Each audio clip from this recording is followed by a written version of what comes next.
Nah, kita mulai. Bismillahirrahmanirrahim. Assalamualaikum warahmatullahi wabarakatuh. Waalaikumsalam warahmatullahi wabarakatuh. Waalaikumsalam warahmatullahi wabarakatuh. Bismillahirrahmanirrahim. Mari kita awali dengan Ummul Quran. Mudah-mudahan menghasilkan hal yang manfaat. Al-Fatihah. A'udzubillahi minasyaitonirrajim. Bismillahirrahmanirrahim. Alhamdulillahirabbil alamin. Ar-Rahmanirrahim. Maliki yaumiddin. Iyyaka na'budu wa iyyaka nasta'in. Ihdinas siratal mustaqim. Siratal ladzina an'amta 'alaihim ghairil maghdubi 'alaihim waladdallin. Amin.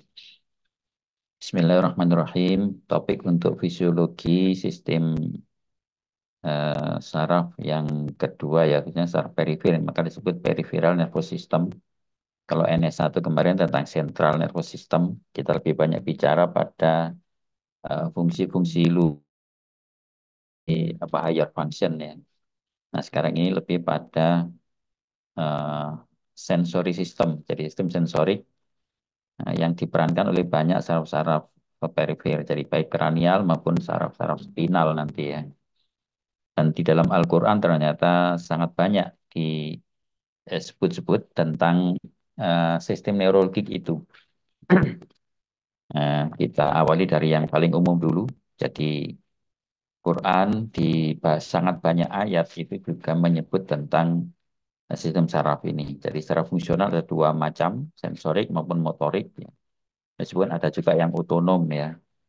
Nah, juga nanti kalau secara detail lagi ada yang interneuron juga, ada yang sebagai interpretasi di saraf pusat.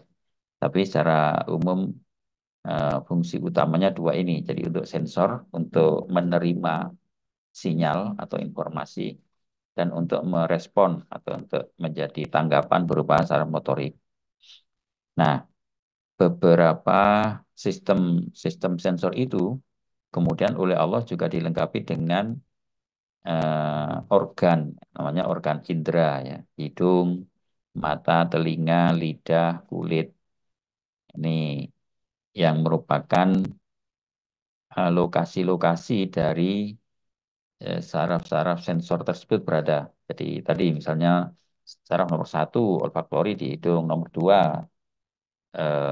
optikusnya ada di mata. Kemudian di samping yang motorik juga ada ya. Lalu pendengaran telinga ada saraf ke-8 nanti, ada vestibulo-koklear. Lalu ada saraf ketujuh nanti untuk pengecap, sedangkan untuk aktivitas motoriknya juga untuk bicara ya di lidah. Lalu di kulit lebih banyak saraf-saraf sensorik juga. Nah, organ-organ ini di dalam Al-Quran juga banyak sekali ya, disebut-sebut baik sebagai informasi, kemudian perintah-perintah, bahkan juga larangan-larangan di dalam fungsi, peran dan fungsi fisiologiknya gitu. Sedangkan yang motorik tentunya juga banyak sekali perintah-perintah terkait aktivitas motorik dari jaringan dan organ tubuh kita gitu. Nah, yang pertama kita eh, lihat dua organ yang paling banyak disebut. Jadi organ sensorik paling banyak disebut di Quran itu mata dan telinga. Di asam awal absor atau asama wal absor. Ini melibatkan saraf nomor 2 tadi ya, optikusnya. Lalu saraf nomor 3, 4, 5, 6. Sedangkan telinga itu melibatkan saraf kranial yang ke-8. Saraf kranial nanti di minggu kedua baru kita bicara itu. Jadi ini merupakan indera paling sering disebut dan seringkali penyebutannya itu bahkan hampir selalu bersamaan dengan sebutan fuad atau afidah bahasa zamannya. Itu sering dimaknai sebagai hati, hati dalam arti atau dalam fungsi spiritualnya, kemampuan bernalarnya. Jadi kalau kemarin dikaitkan dengan secara pusat, kemampuan bernalar itu di otak, tapi Allah menyebut di sini afidatan atau fuadan. Nah, artinya ya sebenarnya selaras ya semakna itu. Misalnya di surat An-Nahl, wallahu akhrajakum min butuni ummatikum la ta'lamuna syai'a. Jadi Allah ketika melahirkan kamu dari perut ibumu itu kamu belum tahu apa-apa. Sudah punya mata, Tetapi belum fungsional. Bayi baru lahir itu kan belum bisa melihat. Beberapa jam mungkin baru mulai membuka mata. Itu pun masih belum bisa berfungsi sempurna. Mungkin baru bayangan kafur gitu aja ya. Setelah bertahap demi tahap beberapa jam, beberapa hari, beberapa minggu baru fungsi mata secara sensorik maupun motorik tadi itu mulai bisa berkembang. Begitu pula telinga dan lain-lain. Nah, kemudian wajah ala lakumus sam'a wal absor wal afidah. Nah, ini yang disebut eh, bersamaan. Jadi lalu Allah menjadikan bagimu pendengaran, lalu penglihatan, lalu kemampuan untuk memahami fuad atau afidah itu kemampuan memahami. La'allakum tashkurun. Ketika masih bayi itu kan belum paham tentang objek ya. Apa ini bermanfaat apa berbahaya itu kan belum tahu. Mungkin bisa melihat tapi tidak paham apa yang dilihat itu. Itu karena afidah atau fuadnya belum berkembang. Gitu. Nah, nanti fuad ini berkembang seiring dengan pertumbuhan, seiring dengan perkembangan dari fungsi dari organ yang lain tadi. Nah, ada beberapa mufasir yang lebih kritis misalnya. Kenapa as-sam'a disebut lebih dulu dibanding al-basor? Nah, ternyata secara ilmiah fungsi pendengaran itu lebih dulu optimal dibanding fungsi penglihatan. Nah, itu sebabnya lalu nanti dikaitkan ya dengan syariat apa namanya? Syariat penyambutan bayi lahir itu yang diperintahkan pertama kali adalah memperdengarkan suara azan kan gitu, diazani di telinga kanan, di telinga kiri itu disuruh memperlihatkan benda warna-warni misalnya di mata, dia belum bisa apa-apa gitu. Artinya fungsi telinga lebih dulu eh, berkembang dibanding fungsi penglihatan gitu. Nah, ini ternyata ada apa sinkronisasi ya, apa yang dijelaskan Allah dalam Al-Qur'an itu dengan fakta-fakta ilmiahnya seperti itu. Apakah bayi paham itu suara azan? Ya tentu belum. Ya, tetapi paling tidak kalimah yang didengar pertama kali itu tentu kalimat Allah ya. Katakan Allah Akbar itu kan mengenalkan kembali karena di dalam apa konsep tauhid itu pada dasarnya semua ruh manusia itu beriman kepada Allah. Jadi ketika masuk ke alam arwah, semua roh manusia itu pernah ditanya ya oleh Tuhan, bukankah saya ini Tuhanmu? Semua roh manusia itu menjawab bala syahidina, bala benar engkau Tuhan kami dan kami bersaksi. Nah, tapi kenapa ketika di dunia, ketika lahir, ketika ruh itu ada di dalam jasad, kok tidak semuanya beriman? Nah, tergantung ini tadi. Ada yang memang tidak dikenalkan kembali ketika ruh itu masuk ke dalam jasad. Jadi sebelum masuk ke tapi ketika masuk ke dalam jasad, maka lingkungan yang menentukan. Maka kata Nabi kan, fa'abawahu, ya, eh, kedua orang tuanya lah yang menentukan apakah anak ini bisa mengenal kembali Tuhannya ketika dalam arwah dulu atau tidak. Kalau tidak diperkenalkan ya tidak kenal, itu jadi lupa gitu. Atau mungkin di satu saat nanti ada juga ya misalnya sudah sekolah baru dikenalkan oleh gurunya. Atau bahkan tadinya tidak mengenal Tuhan, tapi setelah besar, dewasa, lalu jadi mualaf misalnya ada ini, ada hidayah, hidayah melalui siapapun, temannya, gurunya, dan lain-lain. Nah itu apa namanya pengenalan kembali Tuhan yang sebenarnya sudah dikenali sejak di alam arwah dulu. Gitu. Nah itu sebabnya dalam syariat penyambutan kelahiran dalam agama Islam ini yang pertama kali di apa diperkenalkan adalah pendengarannya itu diperdengarkan kalam Allah. Nah, itu yang kenapa disuruh azan ya di telinga kanan, iqomah di telinga kiri. Itu rahasianya seperti itu. Ternyata di Quran pun Allah itu menyebut telinga, mata, hati atau kemampuan memahami itu seringkali disebut bersamaan. Di surat Sajdah juga sama ya, wajah al sama wal absor wal afidah. Jadi Tsumma sawwahu wa nafakha fihi min ruhihi. Jadi Allah yang menciptakan kamu sejak masa embrional itu disusun tahap demi tahap. Kemarin kalau di saraf pusat ternyata di antara jaringan yang pertama kali berdiferensiasi ya otak. Mulai terbentuk neural plate, lempeng neural yang nanti berkembang jadi otak. Sementara jaringan yang lain belum ada, semuanya masih bersifat pluripoten ya, masih apa jaringan embrional yang masih bisa berubah jadi apa saja. Tapi yang akan jadi otak ini sudah ada lebih dulu. Maka kemarin di hadis qudsi Allah itu katakan otak itulah atau akal ya kalau bahasa Allah itu yang pertama kali diciptakan. Jadi di sini juga sama dengan ayat tadi, Allah menyebut telinga lebih dulu, lalu absor, penglihatan, lalu afidah, kemampuan memahami atau fuad. Jadi fuad itu apa? Nurani. Arti fisik ya liver atau hepar, tetapi fungsi spiritnya.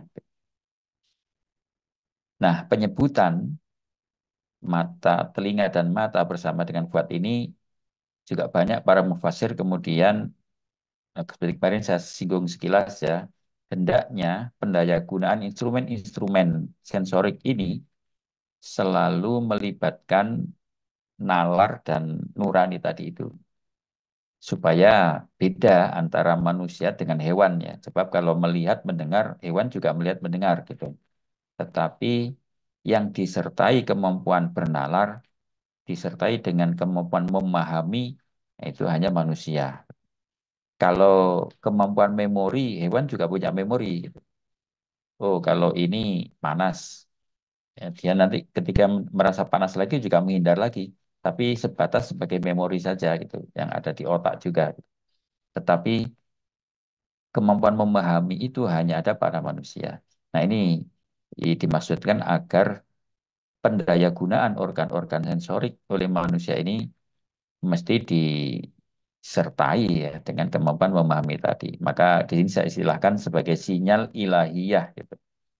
Jadi apa yang kita tangkap, yang kita terima dengan organ sensor ini pasti ada sinyal ilahiyahnya, gitu. Ada pesan-pesan ketuhanannya gitu. Eh, ada 3 macam hidayah. Kalau di agama dua mungkin dulu ya ada 5 ya. Ada hidayah insting namanya apa namanya itu? Eh, saya lupa ada yang pertama itu. Jadi ini semua manusia hewan punya itu insting itu. Lalu ada hidayatul khawas, yaitu panca indera ini. Ini hewan juga diberi. Tapi yang ketiga hidayatul akal ini. Nah ini tidak diberikan pada hewan, tapi hanya diberikan pada manusia. Kemudian karena diberi akal, manusia diberi ajaran namanya ad-din. Maka ada hidayatul din. Dan puncaknya yang tertinggi namanya hidayatul iman. Gitu. Mungkin sudah apa belum di agama dua ya, biasanya disampaikan. Jadi eh, itulah sinyal-sinyal ilahiyah atau bimbingan-bimbingan dari Tuhan kepada makhluknya.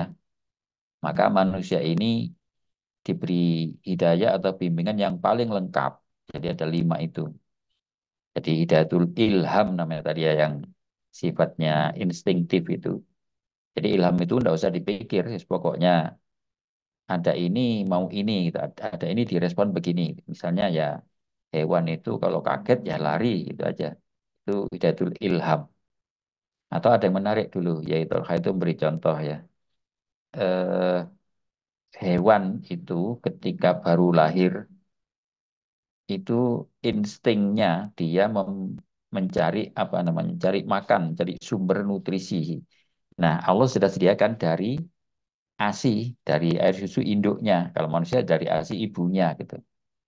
Nah, setiap bayi yang baru lahir 1-2 jam itu, ketika menemukan puting induknya pasti dia akan menghisap gitu. Itu istilahnya itu. Tidak ada bayi ketemu puting ibunya nyebul itu kan tidak ada. Pasti dia menghisap. Karena itu yang dia perlukan. Gitu. Itu yang dia butuh itu. Gitu. Maka disiapkanlah di situ ada kolostrum ya yang mengandung banyak antibodi dan seterusnya. Nah, itu namanya hidayatul ilham, tanpa belajar. Jadi itu secara instintif dia mendapati itu. Nah, baru kemudian seiring dengan pertumbuhan perkembangan, maka organ inderanya berkembang. Namanya hawas itu tadi. Matanya mulai bisa melihat, mulai bisa membedakan warna, melihat bentuk. Telinganya mulai membandingkan, bedakan macam-macam suara dan seterusnya. Kulitnya mulai bisa merasakan perbedaan ya, panas, dingin, tekanan dan seterusnya itu kan secara gradual, bertahap Zaitul Hawas. Nah, khusus manusia ditambah kemampuan pada saraf pusatnya di otak dalam hal ini namanya akal tadi itu. Kemampuan untuk berpikir, bernalar. Kalau hewan tidak punya, tetapi memang punya memori. Jadi dia ingat kalau di sini ada makanan, kalau di sini tidak sekedar itu. Manusia juga punya. Tetapi lebih dari itu punya kemampuan bernalar tadi. Berlogika gitu ya. Kalau tidak ada, lalu bagaimana? Nah, itu lalu ada kreasi. Nah, jadi ini kemampuan berkreasi itu disebut dengan akal.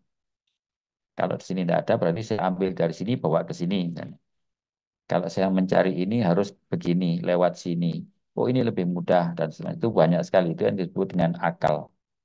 Jadi kemampuan untuk berkreasi. Nah, karena punya kemampuan berkreasi ini, maka manusia itu diberi aturan-aturan atau tatanan yang disebut dengan ad-din, agama atau syariat ini. Nah, ditunjukkan oleh Tuhan, kalau kamu begini, kamu selamat. Kalau ini baik, kalau ini buruk, kalau ini celaka, dan seterusnya itu diberitahukan. Maka lalu dalam syariat itu kan ada perintah, ada larangan, kan sebenarnya itu aja. Jadi yang diperintahkan pasti hal-hal yang menyelamatkan, yang baik, yang manfaat. Apa-apa yang dilarang oleh Tuhan itu pasti sesuatu yang merugikan, bahkan bisa mencelakakan. Dan ini sangat rasional, artinya akal manusia pasti memahami itu. Gitu. Nah, ini lalu kemudian dalam konsep apa akidah ya, jadi memahami Allah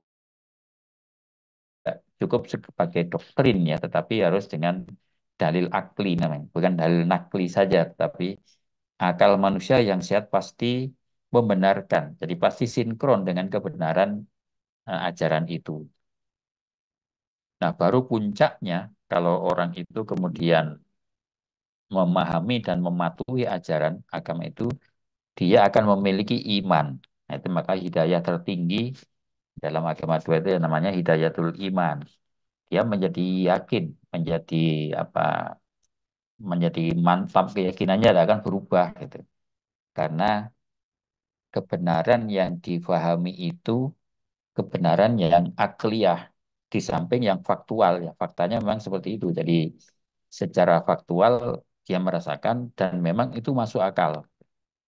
Nah, itu lalu jadi hidayatul iman. Tetapi memang iman ini dikatakan bisa naik, bisa turun ya. Tergantung banyak faktor.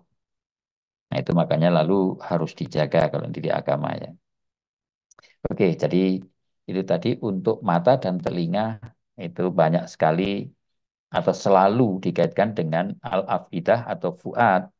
Artinya kalau kita melihat sesuatu, mendengar sesuatu, jangan hanya dilihat, didengar secara fisiologik semata. Itu maksudnya kemarin sudah ya. Jadi misalnya kalau kamu dengar ya syariat ya misalnya ada azan, kambing itu juga dengar azan, tetapi yang dipahami sebagai suara, suara azan. Nah, kalau manusia kan itu sudah diberi akal. Azan itu artinya Tuhan memanggil kamu. Dan panggilan Tuhan bukan disuruh, tapi kamu itu disuruh minta kan itu. Kamu minta, oh ini waktu untuk ketemu Tuhan. Minta maaf, minta sehat, minta rizki, minta berkah, apapun kan itu ya kemarin. Nah itu kenapa Allah selalu mengaitkan dengan afidatan. Jadi apapun ya bukan hanya sekedar suara-suara yang apa tadi ritual ya syariah. Bahkan suara-suara yang sifatnya alami ya. Misalnya suara halilintar, wah ada geluduk. Kita pasti punya apa persepsi ya, kemampuan benar. Oh ini berarti akan ada hujan lebat. Itu paling tidak kalau mau keluar bawa payung atau apa kan gitu. Kalau hewan kan enggak, ya dengar suara geletek itu halilintar, tapi ya seperti biasa aja, ada suara keras, kaget, mungkin loncat, hanya sebatas itu. Baru kalau kehujanan, wah, kedinginan baru lari gitu. Jadi tidak ada kreasi ya namanya, tidak ada respon untuk antisipasi apa yang akan terjadi atau apa yang akan dialami itu. Nah, itu bedanya. Nah, kemudian kulit itu juga cukup banyak disebut dalam Al-Qur'an. Jadi organ sensorik yang cukup sering juga selain telinga dan mata tadi.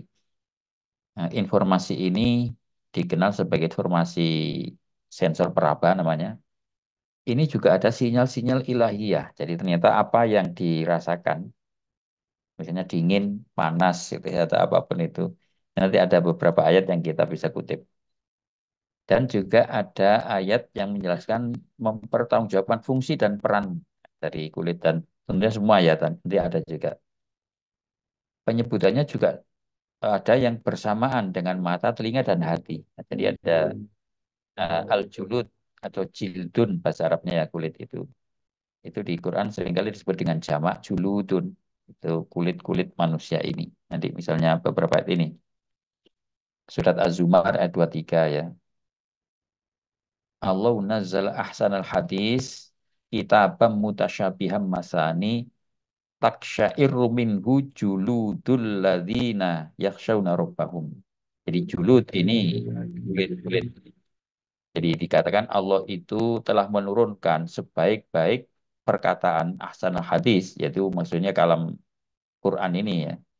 Kitabam sebagai kitab mutasyabiham masani yang banyak kemiripan mutasyabih itu masani yang diulang-ulang. Maksudnya kalimah-kalimah dalam Al-Quran itu kan memang banyak sekali ya yang diulang. Bahkan ayat pun ada yang sama persis. Misalnya di surat Ar-Rahman itu kan Fabi ayyi ala rabbikum mautukadziban itu berkali-kali diulang-ulang.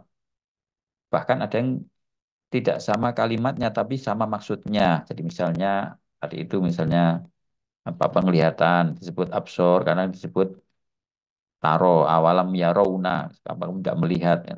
Dan lain-lain itu namanya mutasyabih masani. Nah, ayat ini ayat atau kalimah yang disebut kitab yang diturunkan oleh Allah ini akan bisa berpengaruh pada kulit yaitu taksyairu minhu juludul ladzina yakhshawna rabbahum akan itu ya.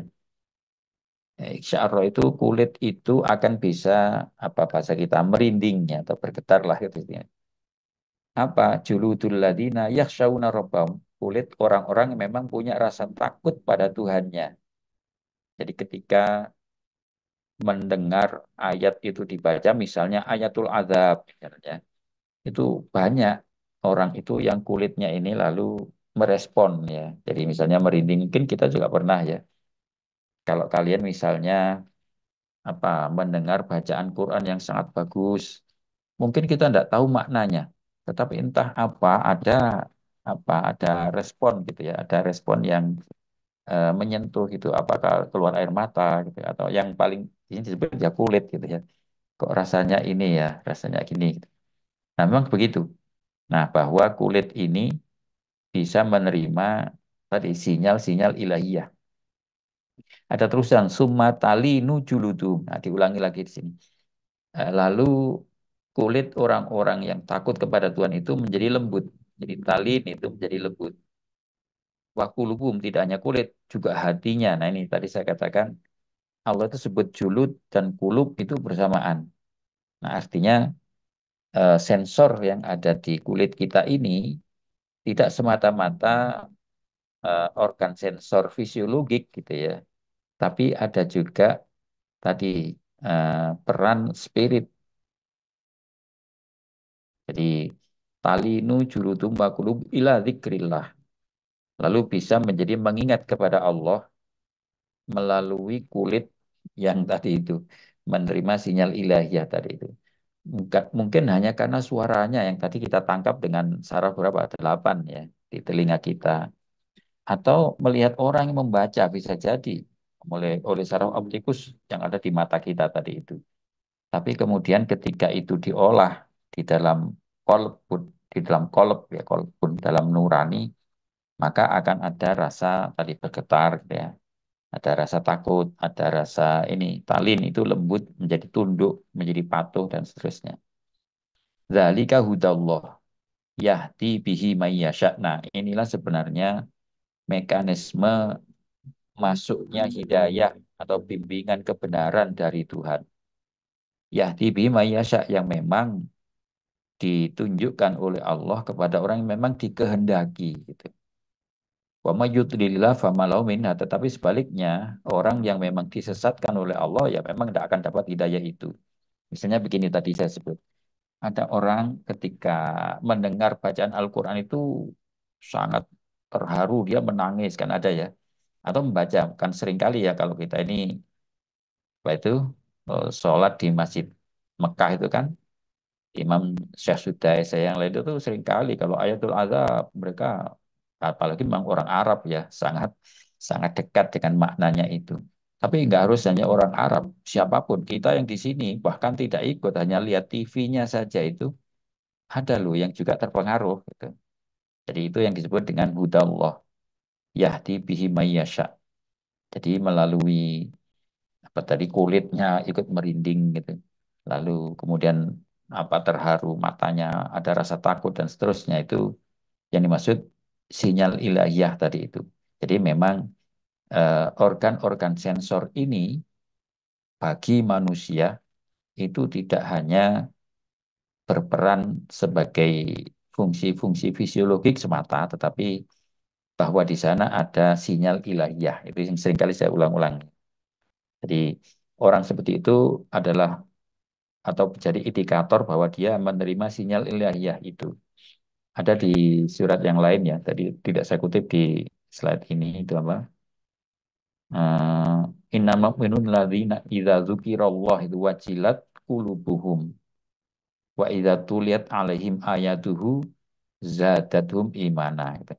Jadi orang-orang mukmin itu kalau maksudnya yang memang imannya bagus ya, imannya kuat ketika bahkan sekedar menyebut atau mendengar sebutan nama Allah saja itu pasti hatinya ada getaran, ya, ada kontak di hatinya itu. Kemudian juga akan semakin takut dan semakin apa bertakwa kepada Tuhannya. Rabbim yatawakkalun berdasar diri dan seterusnya. Kalau disebutkan ayat-ayat Allah semakin bertambah kuat imannya. Zadatum imana. Nah ini eh, mekanisme masuknya hidayah ilahiyah atau apa bimbingan kebenaran dari Tuhan melalui organ-organ sensorik tersebut gitu ya. Ada lagi di surat An-Nisa. Nah, ini juga menyebut tentang kulit yang menginformasikan bahwa di kulit itu ada sensor-sensor perasa atau peraba ya. Raba, rasa di lidah ya, ini raba. Nah, innalladzina kafaru bi ayatina saufa nuslihim naro kullama nadijat juluduhum. Ini sangat rasional ya. Di dunia pun seperti itu gitu. Ini orang yang kafir itu nanti akan aku lemparkan ke dalam neraka. Jadi nuslihim nar, masukkan dilemparkan gitu. Nah, semua tahu nar itu api, sesuatu yang sangat panas. Nah, benda tubuh kita ini kalau kena api ya pasti akan melepuh ya. Jadi kulaman nadijat ketika kulitnya itu hangus atau melepuh, badalnahum juludan ghairuha. Maka aku ganti kepada mereka dengan kulit yang lain. Liyadzukul azab supaya tetap merasakan azab itu. Nah, jadi orang yang diazab di neraka itu meskipun kulitnya hangus bukan berarti terus mati rasa. Kalau di dunia ini kan kita tahu ya, di kulit ini posisi nanti di minggu kedua ya, di saraf-saraf atau minggu ketiga ya, saraf-saraf spinal yang tadi saya sebut ada dermatom itu ya. Di sana kan ada sensor-sensor raba, tekan, panas, dingin, ya, tajam, tumpul dan sebagainya itu ada di situ. Nah itu letaknya ada di bagian dermis ya, letaknya ada di dermis. Jadi kalau di epi tidak ada karena di situ kulit yang ini hanya ujung-ujungnya. Di sana kan ada Kraus, ada Meissner, ada Cassini, ada Raffini, macam-macam itu yang membedakan berbagai macam sensor. Nah, ujung-ujung saraf itu ketika dermisnya mengalami kerusakan. Jadi kalau di derajat apa namanya derajat luka bakar ya, luka bakar tingkat 1 itu paling ringan itu biasanya masih merasa karena hanya di epidermisnya lalu ada lepuh biasanya melepuh itu melentung gitu. Kalau kenyonyok apa gitu ya, hanya di bagian atasnya itu kan melepuh itu masih terasa sakit karena bagian dermisnya masih utuh sehingga sensor-sensor sarafnya masih fungsional, masih bisa merasa. Tapi kalau sudah tingkat 2 itu sebagian sudah mulai hilang. Sudah ada yang berkurang misalnya rasa tekan itu kurang kepekaannya gitu. Tapi kalau sudah derajat 3 itu biasanya dermisnya sudah rusak. Maka orang yang mengalami luka bakar derajat 3 itu sudah tidak mampu merasa apa-apa lagi gitu. Dijiwit pun tidak terasa karena memang sensornya sudah rusak, sudah disfungsi gitu. Nah, ini yang diinformasikan oleh Allah. Kalau manusia membayangkan, pasti kerusakannya kan lebih dari 3 ya, bahkan seluruh tubuhnya jadi arang kan begitu kata Nabi. Nah, kalau sudah begitu kan mestinya tidak terasa apa-apa. Nah, ternyata oleh Allah tidak begitu. Saya ganti dengan kulit yang baru. Jadi julu dan ghoiroha. Memang tujuannya liyadzukul adzaba supaya tetap merasakan azab itu, merasakan pedihnya dan sakitnya azab itu.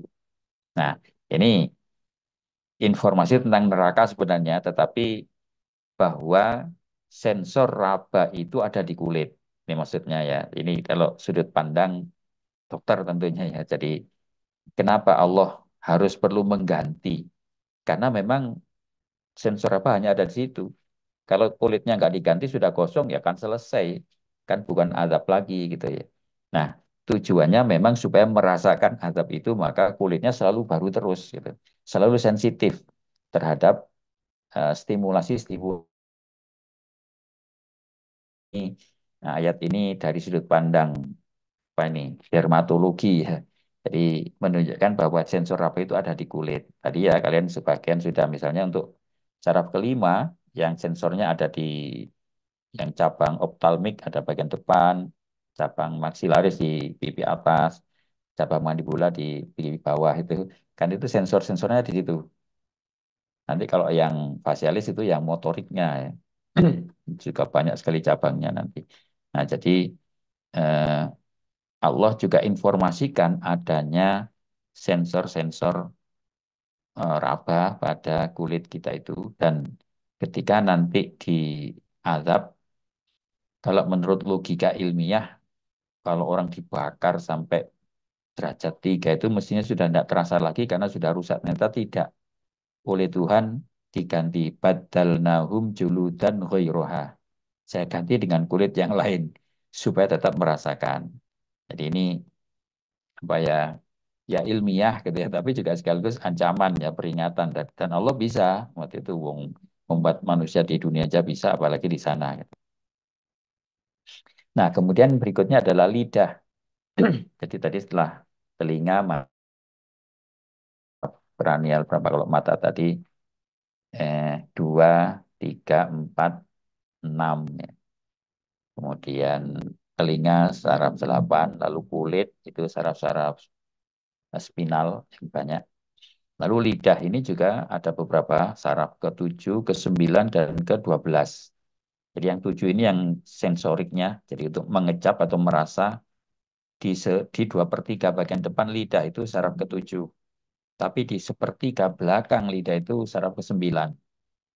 Sedangkan saraf ke-12, apa itu spinal accessoris ya, atau glucofaring.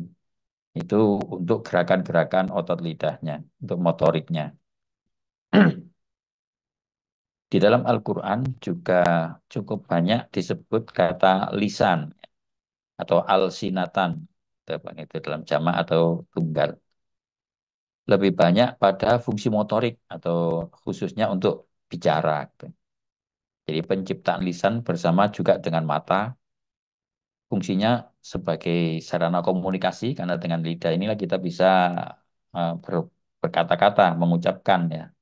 mengucapkan kalimat dan seterusnya yang bisa difahami. Nah, Allah dalam Al-Quran menganjurkan agar menggunakan lidah ini dengan benar dan melarang untuk berbicara yang tidak benar atau berdusta. Dan juga ada pertanggungjawaban atas semua ucapan. Itu nanti beberapa ayat bisa kita kutip ya. Ini terkait dengan lidah. Jadi ada 3 saraf kranial paling tidak yang terlibat dalam fungsi fisiologik lidah kita itu. Nah, di surat Al-Balad ayat 7 sampai 10 ya, ayah sabu alam yarohu ahad. Apakah manusia menyangka bahwa tidak ada satupun yang melihat dia? Jadi, bukan hanya orang ya, tapi termasuk Allah sebenarnya. Artinya Allah itu selalu melihat. Bahkan kadang-kadang selain Allah juga melihat, ada malaikat, ada manusia yang lain. Nah, 2 ayat berikutnya itu alam naj'al lahu ainain walisanan wasyafatain. Ayat keberapa nih? 8 dan 9 ya. Bukankah aku telah jadikan bagi manusia itu 2 mata. Aina ini di 2 bola mata. Walisanan, nah ini, dan lidah. Atau seringkali juga diartikan secara lengkap ya mulut, ya lidah, dan kedua bibir ini. Syafatain kedua bibirnya. Jadi lidah dan 2 bibir inilah alat untuk berbicara. Nah, organ untuk bisa mengekspresikan atau menyampaikan sesuatu. Jadi dengan lisan dan syafatain ini manusia bisa bicara. Wahadainahun najdain. Nah, ini yang dimaksud Allah sudah memberikan bimbingan, arahan. Allah menunjukkan kepada manusia itu 2 jalan najdain itu. Jadi ada jalan yang memang akobatan itu berat sepertinya ya, yaitu jalan ini perintah-perintah agama itu disebut sebagai akobah. Tapi ada yang memang tidak akobah, yang mudah, yang gampang, bahkan meluncur turun. Yaitu jalan yang berbahaya, yang menuju kepada kecelakaan atau kehancuran. Tetapi manusia lebih banyak tidak memilih yang akobah ini falak tahamal akobah. Kan itu wama adrokamal akobah fakku rokobatin awit amun fiyamin di masloba yatiman dan makroba seterusnya itu ya. Maksudnya ya mematuhi apa yang diperintahkan oleh Allah, yaitu peduli pada orang lain, membantu orang lain, itu yang disebut al-aqobah. Tapi banyak manusia tidak milih itu, banyak manusia tidak mau menolong orang lain. Misalnya. Nah, tapi yang ingin disampaikan di ayat ini adalah ada lisanan wa syafatain. Sebelumnya ya, itu semua adalah pemberian dari Allah supaya difungsikan secara benar tadi dan selalu melibatkan akidah, melibatkan kulubnya, kolbunnya itu. Allah mengutus para rasul ini juga menyampaikan ajaran dengan bahasa yang bisa dipahami. Ini ada istilah lisan ya. Bilisani qaumi. Jadi komunikasi itu pasti apa namanya masing-masing manusia itu kan punya bahasa istilahnya sendiri-sendiri. Punya standar komunikasi sendiri-sendiri. Bahkan di antara hewan pun juga ada kan, konon gitu ya yang bisa mempelajari itu. Tapi kita nggak usah jauh ke sana, ke manusia aja itu sudah bermacam-macam ya. Bahkan satu bangsa kita aja, bahkan satu pulau saja misalnya itu sudah banyak sekali jenis-jenis bahasanya. Di Jawa ini aja ada Jawa Timur, ada bahasanya. Nah, wa ma arsalna mir rasul illa bilisani qaumihi. Jadi Allah sengaja mengutus para rasul yang menyampaikan ajaran dari Allah ini sesuai dengan bahasa yang bisa difahami oleh kaumnya. Nah, khusus memang Nabi Muhammad ini karena rasul terakhir bahasanya dipilih bahasa yang paling sempurna yaitu bahasa Arab. Kalau dulu misalnya Nabi Musa ya bahasa Israel, Nabi siapa lagi gitu ya, Nabi Lut ya di mana bangsanya berada gitu. Tapi Nabi Muhammad sebagai Rasul terakhir untuk seluruh umat manusia, ternyata Allah memilih bahasa Arab yang memang bisa difahami oleh semua bahasa manusia. Itu tentu ada banyak nanti kalau dikaji ya keistimewaan-keistimewaan dari bahasa Al-Quran atau bahasa Arab itu. Nah, tujuannya liyubayyina lahum agar Rasul itu bisa menjelaskan kepada kaumnya. Fayu para Rasul itu sudah menyampaikan dengan bahasa yang bisa difahami, ternyata Allah tetap menyesatkan orangnya dikehendaki, artinya tidak mau paham, tapi juga Allah bisa memberi bimbingan Yahdi, memberi petunjuk kepada yang dikehendaki, meskipun bukan dari bahasa yang sama. Misalnya begini, Nabi Muhammad datang dengan bahasa Arab, tapi orang Indonesia bisa. Orang Cina ada yang beriman, banyak, itu ratusan juta. Orang Jepang, orang Kanada, Afrika, meskipun bahasa mereka berbeda, tetapi Allah menghendaki mereka memahami ajaran dibawa oleh Rasul itu. Itu namanya Yahdi Mayasya. Siapapun yang dikehendaki. Dan Allah memang maha perkasa, maha bijaksana. Azizul Hakim. Jadi ini di antara penyebutan-penyebutan Al-Quran tentang al-lisan ya, jadi lidah atau apa namanya, alat komunikasi yang ada pada manusia. Nah, ini ada saya kutip dari satu hadis dari kitab Ibnu Katsir ini ya. Tadi itu menafsiri di surat Al-Balad tadi itu Allah secara khusus menyeru kepada manusia jadi agar gunakan anugerah organ sensor ini dengan baik gitu. Jadi diriwayatkan oleh Al-Hafidz Ibnu Asakir dari Makhul. Qala Nabi sallallahu alaihi wasallam yaqulullah. Nah, ini Nabi mengatakan Allah berfirman, ini maksudnya hadis qudsi ya. Jadi hadis qudsi itu firman Allah tapi bukan bagian dari Quran. Nah, ini menjelaskan apa yang ada dalam Al-Quran tadi. Apa itu lisana wa syafatain wa hadainahu najdain tadi itu ya. Nah, ini dikatakan oleh Nabi bahwa Allah itu mengatakan ya ibna Adam qad an'amtu alaika ni'aman idzoman. Wahai manusia, wahai anak-anak Adam, sungguh aku telah memberi kamu nikmat yang sangat besar. Jadi ini yang ingin di ya, persepsikan dulu oleh Allah ya, ditancapkan bahwa apa yang sudah diberikan oleh Allah kepadamu itu sungguh nikmat besar. Apalagi kalian para dokter ya nanti akan tahu nikmatnya mata itu kan tidak bisa dibeli. Ya. Nikmatnya lisan, nikmatnya lidah bisa bicara itu tidak bisa kita bayar. Tidak ada industri, tidak ada pabrik yang bisa buat lidah itu tidak ada. Maka Allah menyebutnya ni'aman ilham. Sungguh itu nikmat sangat besar. La tuhsi ada duha, la tutiku syukroha. Kamu tidak akan pernah bisa menghitung nilainya. Jadi tuhsi itu tidak bisa kamu hitung jumlah, maksudnya nilainya. Sana nilai kan tidak ada. Kita bisa beli berapa lidah. Loh itu kan ada. Itu orang bisa jual ginjal misalnya. Ginjalnya bisa dibeli. Ya itu kan semata-mata material. Tapi hakikatnya tentu tidak seperti itu. Latutiku syukroha, kamu tidak akan mampu mensyukuri. Artinya dengan cara apapun sebenarnya nikmat Allah jauh lebih banyak dibanding syukur yang kita lakukan. Gitu ya. Wa inna mimma an'amtu alaika. Nah ini Allah lalu merinci. Sesungguhnya di antara yang aku berikan nikmat kepadamu, an ja'altu laka ainaini tanzuru bihima. Aku menjadikan bagimu dua mata. Tadi kalian sudah mulai mempelajari ya. Dua bola mata yang ada pada kita itu ternyata sedemikian kompleks ya. Ada empat saraf paling tidak yang berperan itu kan. Sensoriknya adalah optikus saraf dua. Motoriknya ada tiga itu. Okulomotor, trochlear, sama abdusen. Sehingga mata bisa bergerak ke kanan, ke kiri, ke atas, ke bawah. Melihat cahaya terang, gelap, warna, segala macam bentuk, jarak, kecepatan. Itu ditangkap oleh organ kita, kedua organ mata ini. Gitu. Ini kan kita disuruh mikir ya tadi karena kita diberi fuad, diberi afidah.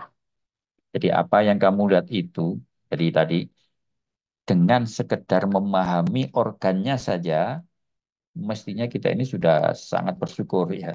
Jadi tidak bisa kita membalas atau mensyukuri itu dengan tepat. Pasti jauh lebih besar nikmat dibanding syukur yang bisa kita lakukan. Itu maksudnya.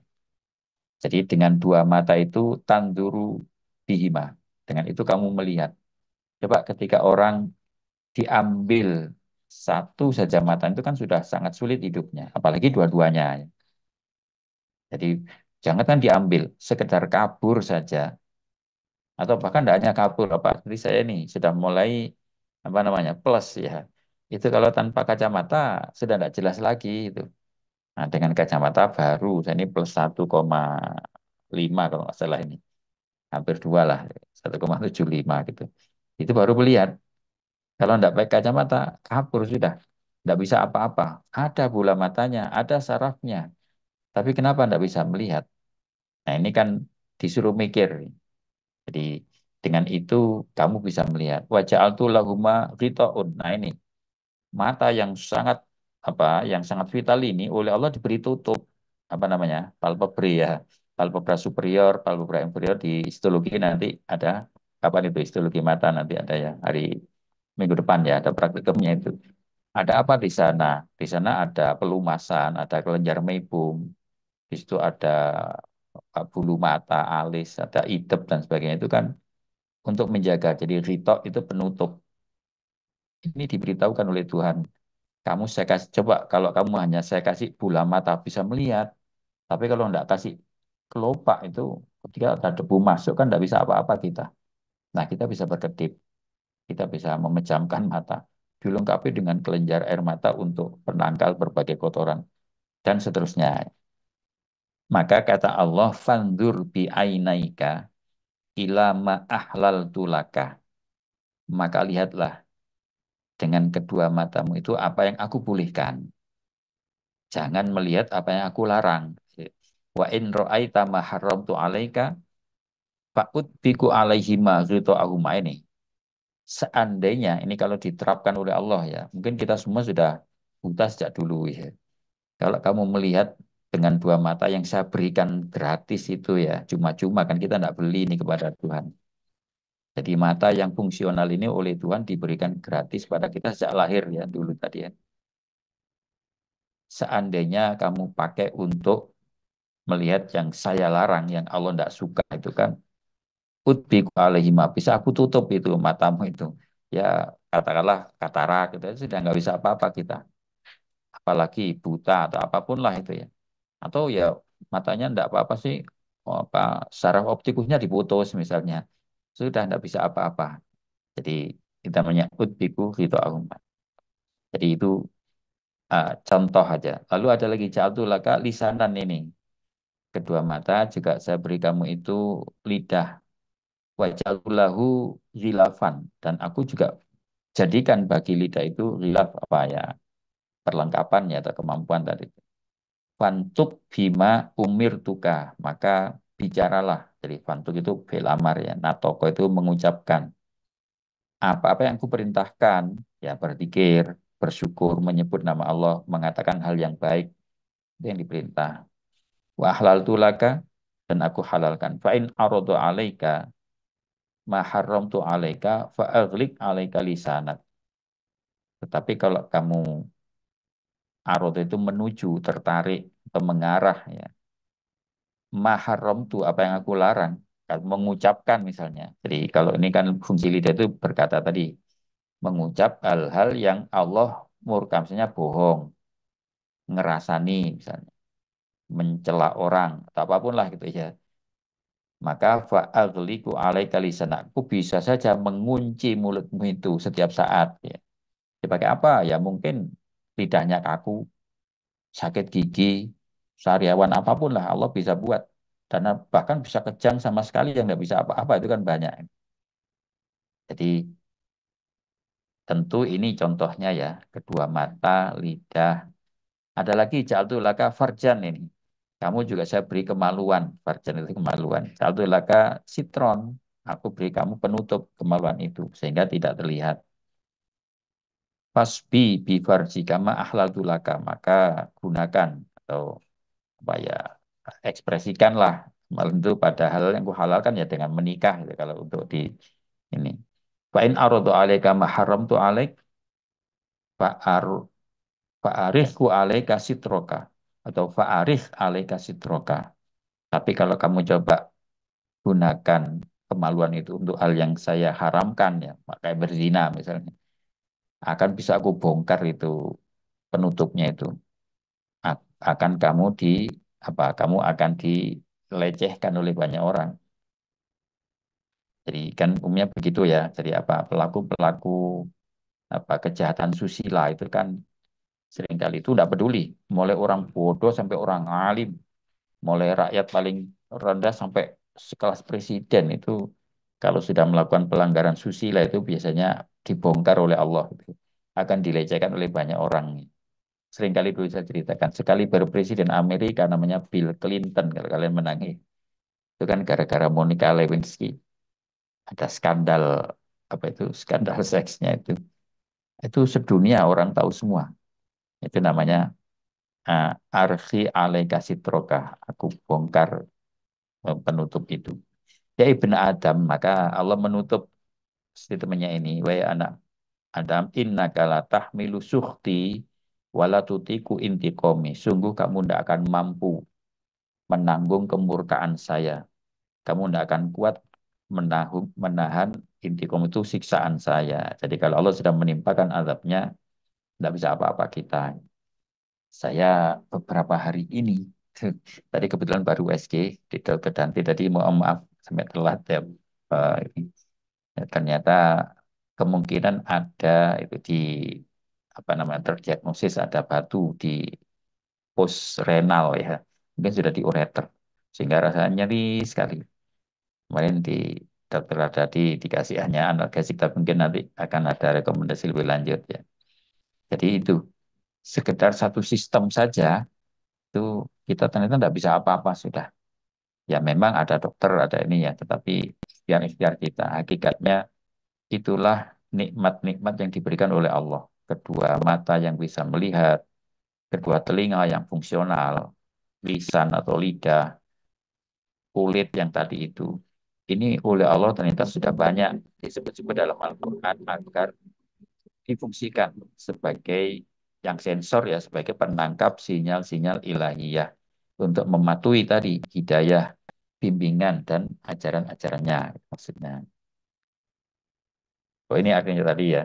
Jadi arti dari hadis qudsi tadi itu. Dan Nabi Muhammad bersabda, Allah berfirman, "Ya anak Adam, kamu nikmat yang sangat besar, tidak mampu menilai dan mensyukuri." Ya, dan seterusnya. Tadi itu sudah saya artikan.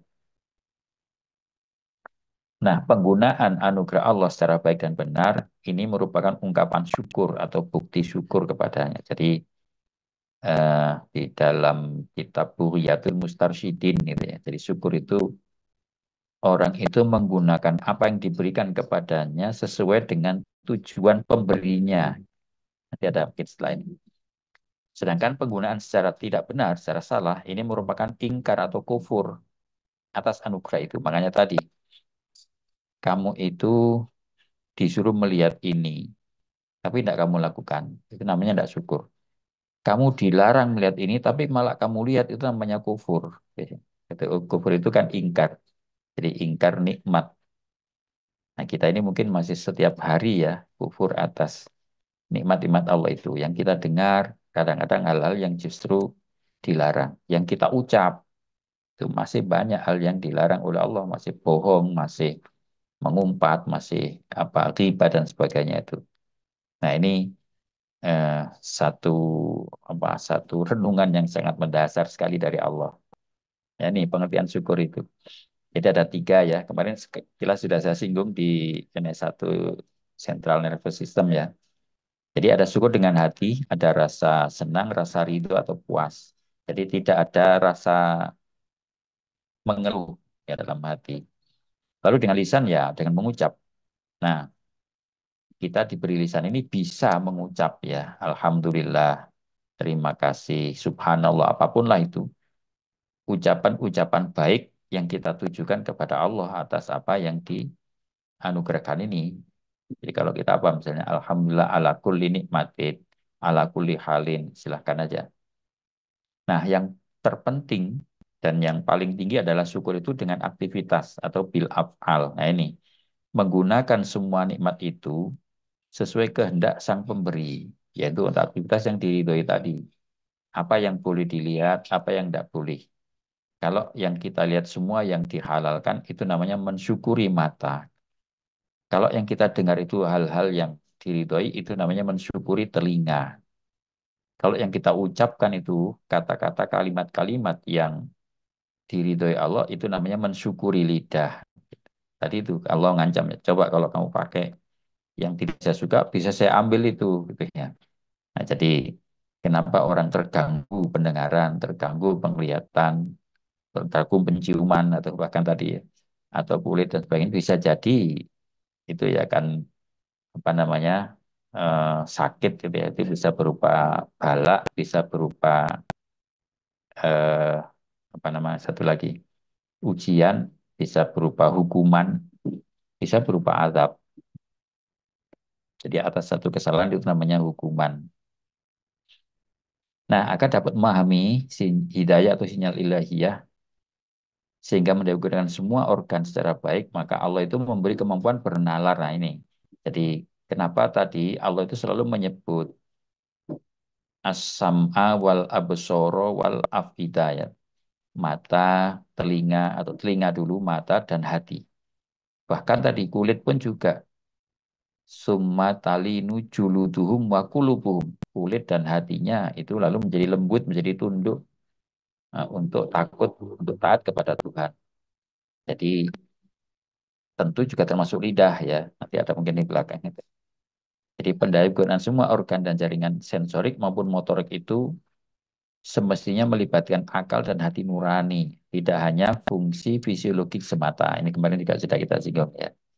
Jadi kalau manusia itu tidak mendayagunakan organ-organ sensorik maupun motoriknya dengan melibatkan nalar rasionalnya tadi, maka dia tidak beda dengan hewan tadi. Nah ini nanti Allah juga menyebut seperti bahwa ini yang dilarang dulu. Jadi anjuran berkata benar, larangan berdusta. Katanya. Surat Al-Ahzab ayat 70, Wakulu kaulan sadida. Berkata-katalah dengan kata-kata yang benar, yang jujur. Artinya jangan bohong. Nah di Al-Hajj itu ditegaskan la ya, atau ijtanibu. Jauhilah. Jadi tinggalkan. Sekedar jangan tapi dilarang dengan sangat keras. Ijtanibu rijsa minal ausan wajtanibu qaula zuri. Jadi qaula zur itu perkataan dusta. Itu larangannya adalah agar dijauhi, bukan sekedar tidak diucapkan, tapi dijauhi artinya hal-hal yang berpotensi untuk zur, untuk bohong itu sudah tidak boleh. Makanya lalu kebanyakan bicara itu ada potensi untuk tidak benar, maka kebanyakan bicara sudah dilarang. Mungkin bicaranya benar, tapi kok banyak sekali, itu sudah dilarang. Jadi bicara berlebihan itu disebut kuliah dulu fudul, ya, fudulul kalam itu jadi afatul ilmi. Jadi penghalang diperolehnya ilmu. Jadi ini hal-hal yang diperintah dan dilarang. Nah, ahli hikmah menyatakan perkataan seorang mukmin itu dikendalikan oleh akal dan nuraninya. Ini dikutip di kitab Tambilul Ghafilin ya, Syekh Nasr bin Muhammad gitu. Jadi sebelum mengatakan sesuatu pasti dipikir lebih dahulu sebelum bicara. Kalau itu baik, baik kalimatnya ataupun akibatnya, maka dia katakan. Tapi kalau tidak baik, maka ditahan. Jadi apa itu lisanul akil itu waro akolbih. Jadi ucapan seorang berakal itu di belakang, artinya dipertimbangkan dulu, selalu dipertimbangkan dengan hatinya. Sebaliknya lisanul munafik itu eh, wakol bul munafiki ala torfilisani, kalau nggak salah begitu dibalik. Sedangkan kalau orang munafik itu hatinya di ujung lidah. Tidak pernah dipikir kalau mau bicara apapun asal diucapkan aja. Jadi eh, seperti kalau babi apa amamal anfi atau apa gitu ya. Seperti lala di ujung hidung hanya dikibaskan aja. Tidak pernah mikir apa yang akan diucap gitu. Apakah ucapannya ini nanti menyakiti perasaan orang apa tidak itu tidak dipertimbangkan. Itu ciri orang munafik. Kalau orang Jawa itu asal jeplak ya wal billah. Nah, jadi kalau seorang mukmin bahkan setiap kata itu dipertimbangkan betul. ini kira-kira baik apa tidak, manfaat apa madorot, itu jadi pertimbangan. Kalau kira-kira enggak, ya enggak usah diucap. Maka kata Nabi kan, fal yakul khairon auliyasmut. Maka itu pilihan bagi seorang yang beriman. Nah, ada pertanggungjawaban. Nah, ini memang kebetulan dipakai contoh ya mata dan telinga ya, asam awal basor wal fuad. Tapi sebenarnya tadi juga artinya lidah, kulit dan semuanya itu nanti akan mempertanggungjawabkan masing-masing gitu. Ini misalnya surat Al-Isra 36, wala takfu ma laisa laka ilmun innas sam'a wal basar wal fuada. Nah, fuad ini kumpulan semuanya sifatnya mufrad ya. Kalau tadi ada yang sifat jama, al-afidah itu sifatnya jama. Tapi yang dimaksudkan sama. Sesungguhnya pendengaran, penglihatan, dan hati nurani tadi fuad kemampuan memahami itu. Kullu ulaika, masing-masing semua itu kana anhu mas'ula. Semuanya akan diminta pertanggungjawaban, dipertanyakan. Kamu dulu memahami apa? Kamu dulu mendengar apa? Kamu melihat apa? Sudah paham betul? Apa belum? Kalau sudah paham, lalu apa responnya? Kan begitu. Nah, ini nanti dipertanyakan semua. Dan tidak akan ada yang bisa menghindar dari itu. Di semua pendengaran, semua penglihatan, semua ucapan, semua langkah kaki, gerakan tangan itu akan ada pertanggungjawaban. Ini maksudnya.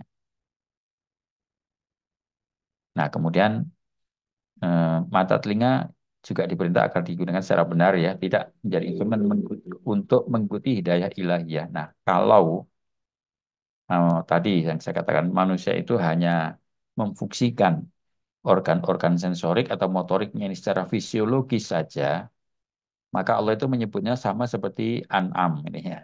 Ini seringkali nanti kita kutip dalam banyak blog yang lain. Jadi sama dengan ternak karena tidak menalar, tidak merenungkan sinyal ilahi yang ditangkap itu.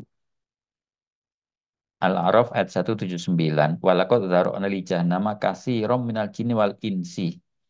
Dan sungguh akan aku penuhi jahanam nanti kebanyakan dari bangsa jin dan manusia yang masuk sana. Kenapa?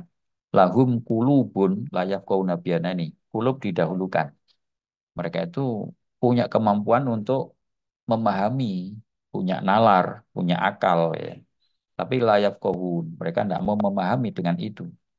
Lahum a'yunun layub siruna biha. Dia punya mata, tapi tidak mau melihat, maksudnya melihat dengan memahami tadi. Bisa melihat sesuatu, tapi dia tidak merespon secara atau sesuai dengan sinyal ilahiyahnya. Tahu ada orang butuh pertolongan kok diam saja, misalnya gitu. Tidak mau menolong gitu ya. Dia melihat sesuatu yang tidak baik, kok dia tidak menghindar misalnya, dari yang tidak baik itu. Walau adzanun la yasmauna biha. Dia mendengar sesuatu, tapi la yasmauna, artinya la yasmauna bil qalbi tadi dengan memahami itu, lalu merespon secara benar. Maka oleh Allah ulaika kal an'ami. Mereka itu seperti ternak, ya, seperti hewan ternak. Balum adollu, bahkan bisa lebih sesat. Ulaika humul ghafilun. Mereka inilah orang-orang yang lalai. Lupa kalau diberi akal oleh Allah. Jadi maka tadi katakanlah mendengar azan itu kok ya ndak ada respon untuk segera misalnya siap-siap sholat. Nah, kalau kambing dengar azan, tapi ya seperti biasa, kemarin juga azan, nanti juga azan, seperti itu suaranya gitu. Kalimatnya dia mendengar, tapi tidak ada kefahaman. Gitu. Nah, tapi kalau manusia itu kan mestinya paham, karena diberi akal. Nah, itu makanya tidak hanya azan saja ya, sebenarnya semuanya, semua yang disampaikan oleh Allah melalui organ-organ sensorik kita ini, hakikatnya adalah sinyal-sinyal ilahiyah untuk direspon secara tepat ya, secara benar sebagaimana yang Allah ajarkan gitu tadi. Jadi kalau kamu melihat orang butuh bantuan ya bantulah. Kalau kamu mendengar ada apa gitu, kamu mestinya punya persepsi ya. Lalu silakan direspon sesuai dengan ajaran. Jadi kalau enggak maka ya apa bedanya? Seringkali dulu ya Apa bedanya kamu sama kambing? Kalau dengan azan ya tetap aja gitu, enggak merespon, enggak tergerak hati untuk merespon itu gitu. Nah, itu yang dimaksudkan. Nah, dengan secara baik itu dengan tidak melihat apa yang dilarang, ini mata ya. Itu ternyata bisa mendatangkan iman yang dirasakan. Oh, ini ada satu hadis Nabi ya. Nah, di antara hikmah ini ya, hikmah atau fadilah ketika seseorang itu mendaya gunakan organ sensor ini dengan baik, khususnya mata ya. Mata itu ternyata memang istimewa. Jadi ini dikatakan an-nadhru sahmun masmumun min siham iblis. Penglihatan itu seperti anak panah, saham itu anak panah yang beracun dari iblis. Nah, faman tarokaha khaufan minallah. Ini maksudnya meninggalkan apa maksudnya tidak melihat apa yang dilarang ya, yang diharamkan oleh Allah karena takut kepada Allah. Atahullahul iman yajidu halawatau fi qalbih. Maka orang itu diberikan iman oleh Allah yang bisa dirasakan nikmatnya, manisnya halawa itu dalam hati. Jadi orang bisa merasakan nikmatnya iman itu kalau dia bisa menjaga organ sensoriknya ini dari maksiat. Maksudnya di sini mata ya, tidak melihat. Jadi kita ini sering dulu dikasih contoh oleh Yai. Kalau kamu itu melakukan ketaatan, apakah kamu merasa nikmat apa merasa berat? Misalnya sholat, enak nggak sholat itu? Silakan aja, rasakan masing-masing ya, nggak usah dijawab. Enak, saya itu kalau sholat itu merasa tenang misalnya, bisa jadi itu indikator ter apa terkendalinya fungsi apa visus kita ya, penglihatan kita dari yang haram. Tapi kalau aduh sholat itu berat, leren wudhu barang, leren ganti kelambi, macam-macam, ada perasaan tidak nyaman. Itu bisa jadi indikator memang kita kurang menjaga ya dari penglihatan itu. Itu real, kita tidak usah dibantah. Memang kata Nabi seperti itu. Kata Nabi itu sesuatu yang mutlak. Jadi orang itu kalau semakin bisa menahan diri dari maksiat ya apapun itu, mata, telinga, mulut apalagi ya, maka pasti akan merasakan halawatul iman fi qalbihi. Ada merasakan nikmatnya iman. Coba kita perhatikan apa yang dikatakan Nabi ya. Nabi itu merasakan nikmat itu kan ketika sedang sholat, sedang bermunajat kepada Allah. Boleh katakan wa qurratu aini bis sholati. Saya merasakan puncak kenikmatan itu saat melaksanakan apa yang diperintahkan Allah itu, yaitu sholat itu. Nah, kalau kita kan diperintah sholat itu keringin. Coba sholat terawih ini, terawih lah ini. Santri Ar-Razi ini milih yang cepat apa yang lama. Kita kan milih yang cepat. Kalau lama itu setelah gak makan kolak kan gitu toh. Jadi apa? Memang kita masih banyak maksiat artinya itu ya. Jadi masih belum betah untuk berlama-lama melakukan taat. Jadi sebenarnya sudah jelas indikator dari belum bersihnya ya. Apa yang kita lihat, yang kita dengar, yang kita ucap itu sebenarnya itu. Cuman ini satu indikator aja disebut Nabi itu penglihatan. Jadi ini hadis ini dikutip oleh Imam Ghazali ada di kitab Ihya-nya itu. Ini dulu waktu saya ngaji di Yai, kalau itu saya sangat terkesan dengan hadis ini. Nah, nanti aja pertanggungjawaban juga ya ini. Jadi nanti bahwa kulit itu juga akan berbicara sendiri ini. Idza maja'u syaitan alim sampuhum absarum wa juluduhum bima kanu ya'malun. Jadi bahkan ini pendengaran, penglihatan, kulit itu menjadi saksi atau menyaksikan diri mereka sendiri. Jadi manusia tidak akan pernah bisa lagi menghindar ya, menolak dari interogasi dari Allah hatta idza maja'uha. Sehingga ketika mereka telah didatangkan nanti syahida alaihim sampuhum akan menjadi saksi bagi mereka apa sampuhum pendengaran telinga mereka. Kamu dulu kan pernah mendengar rasan-rasan, mendengar apalah gosip atau macam-macam. Lalu absarum, kamu kan dulu pernah melihat ini, melihat itu, melihat yang dilarang. Dulu tuh bahkan juga kulit mereka menyaksikan apa yang telah mereka lakukan. Lalu waqalu Ini surat ayat berikutnya, surat Fussilat 2 juga ini ya, 20-22 ini. Ayat 21 itu, mereka mengatakan pada kulit, qaulu li julutihim lima syahidtum alaina. Kenapa kamu menyaksikan menjadi saksi bagi saya? Qaulu, kulit itu bicara nanti. Jadi qaulu ini artinya juluduhum. Antaqanallahu alladzi antaqa kulla syai'. Allah itu bicara sama saya.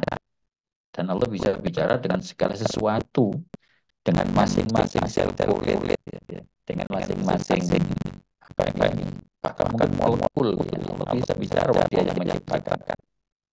Bahwa khalaqakum awwala wa ilaihi turja'un, dan dialah yang menciptakan kamu sejak permulaan dulu sampai nanti kamu dikembalikan kepadanya. Wa ma kuntum tastatiruna ayyashhada 'alaikum sam'ukum wal absarukum wal juludukum. Dan kamu tidak akan bisa menutupi lagi ketika nanti menyaksikan kamu apa sam'ukum pendengaranmu, absarukum penglihatanmu, juludukum kulit-kulit itu semua nanti menyaksikan. Walakin gunalan, tapi sayang kalian menyangka annahu ala ya'lamu katsiran mimma ta'malun. Kamu menyangka bahwa Allah itu tidak tahu atas sebagian besar yang kamu lakukan, sehingga kamu masih berani bohong, kamu berani curang, kamu berani ini. Coba kalau ayat ini dipahami betul, masa mungkin ada mahasiswa yang ketika ujian dia kan tidak mungkin, karena Allah pasti melihat. Mungkin pengawas tidak tahu, dosen tidak tahu, tapi Allah tetap tahu. Yang kita tahu Allah bukan contekan aja.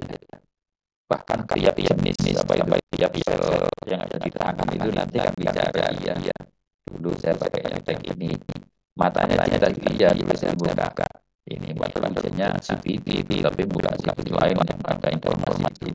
Nah, jadi itu semua nanti akan dinyatakan, ya, jadi persesikan. Dan ini kan Allah. Tidak mungkin kita bantah mau dari kafir. Ya, silakan itu aja masalah di Quran. Jadi ini mendasarnya memahami apa nikmat Allah organ sensor ini. Nah, agar kita gunakan ya dengan sebaik-baiknya, dan jangan pernah disalah-salahkan. Memang ya kita manusia ini sangat kelemahan, kita seringkali masih lupa, tapi tidak. Ini menjadi pengingat gitu ya. Kalau terlupa ya segera ingatlah. Ingat istighfar kita juga aja. Memang manusia itu banyak lupanya. Maksud saya ya sama saja. Apalagi mulut bersaksi, tangan dan kaki ini sudah An-Nur. Yauma tasyhadu 'alaihim alsinatuhum wa aydihim wa arjuluhum. Pada hari kiamat itu nanti tasyhadu 'alaihim menjadi saksi bagi mereka apa alsinah, lidahnya, dan juga ngomong sendiri, tidak akan pernah bisa bohong. Jadi pernah menisu berapa kali, pernah mencela orang berapa kali, pernah ngerasain siapa saja di mana itu, lidah akan bicara sendiri, dan tak pernah bisa dikendalikan lagi oleh yang punya lidah ya. Itu ilmu-ilmu, kamu menasihati orang-orang ini, kamu menghina orang itu semua akan menyaksikan. Aidihim, tangan-tangannya juga, alulum, kaki-kakinya, bima yang malu atas mereka lakukan. Lebih pada apa jawaban ya sebenarnya, apa yang dianugerahkan oleh Allah, bahwa organ sensor motor yang fungsional ini sungguh tidak ada jawaban. Makanya lalu dalam Al-Quran ya, iman pada Allah itu paling sering dikaitkan dengan iman pada hari akhir. Billahi wal yaumil akhir, kan gitu. Yu'minuna billahi wal yaumil akhir. Karena iman pada malaikat, iman pada kitab pada nabi. Tahu Allah paling banyak menyatakan iman kepada Allah itu bersama dengan iman hari akhir yang akan terjadi tadi. Akan ada pertanggungjawaban dan akan ada kesaksian, ada bukti, ada saksi untuk itu. Dan ngaku dari Allah mengalir itu. Ada fakta, ada bukti, ada saksi yang sangat-sangat kuat gitu. Dan saksi pemilu yang akan ditanya oleh kamu tahu bagaimana tahu itu saksi palsu namanya. Kalau misalnya tidak bisa, jadi yang menyaksikan itu orangnya sendiri, telinganya, kulitnya, lidahnya, termasuk tadi kemaluannya, bahkan sampai kakinya semua. Nah ini supaya hati di daya gunakan maka kesimpulannya adalah pada penggunaan organ dan jaringan sensorik maupun motor ini hendaknya selalu dikaitkan dengan fungsi-fungsi lokal tadi yang memahami sehingga sesuai dengan tujuan sinyalnya ilahiyah tadi sehingga daya Tuhan apa yang diperintahkan yaitu bimbingan apa yang dilarang itu berarti larangan mencegah jangan sampai kami mencelakakan semua organ dari jaringan pasti akan dilakukan berapa di hadapan Allah. Jadi ini saya kira akan lebih berhati-hati lagi ya Nabi itu mengajar saya perkara yang baik atau yang lihat hal-hal yang baik yang sehat atau anda melihat atau mencamkan mata gitu. Sampai ada itu orang tidur aja bisa ada kalau misalnya kalau tidak itu malah hal yang maksiat misalnya nomor soliman atau puasa ini kan hanya itu latih untuk mengendalikan dia mengendalikan dia ada apa pikiran dan ada pikiran yang tidak baik dan seperti ini informasi tentang sensori organ yang telah diajarkan oleh Allah ini yang kita pelajari secara fisiologi anatomi ini ya tentunya adalah memahami sinyalnya ilahiyah itu dan lalu kita gunakan sebagai ungkapan syukur kita kalau kita syukuri Allah akan semakin menambah tapi ingat kalau kita kufuri tadi kalau bisa siap Allah ambil itu sisi dengan caranya ya apakah dengan rusak sarafnya atau organnya tentu sangat mudah bagi Allah dengan cara apa saja bisa ini sehingga akan jadi dasar apakah kehadiran kita ya syukuran menerima mohon ini yang fungsional dengan baik lalu kita gunakan dengan baik ini dan kita di dalam Allah. Oke sini ada waktu sampai jam berapa sudah tidak 15.26.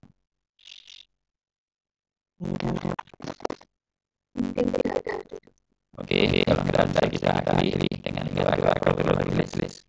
Subhanallah.